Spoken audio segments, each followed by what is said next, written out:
کم سړی چې د بل عیبونه لوڅوي او د مسلمان پرده نه پټوي، دا سړی به بې توبې وفات کیږي، دا سړی به بې توبې مري.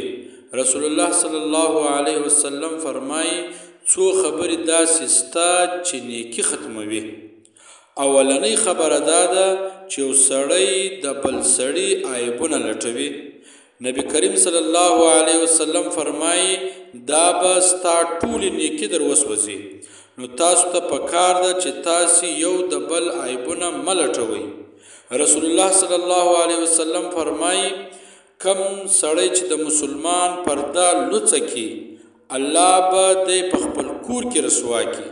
باید موږ او تاسې یو د بل عیبونه پټ کړو، باید موږ او تاسې یو د بل پردې پټې کړو، پرده یې لوڅه نه کړو، عیب یې لوڅ نه کړو.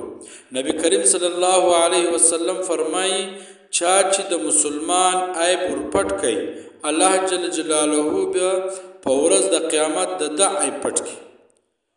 نبی کریم صلی الله علیه وسلم فرمایي چا چې د یو مسلمان پرده لوڅه کړه، الله جل جلاله به په ورځ د قیامت د ده پرده لوڅه کړي.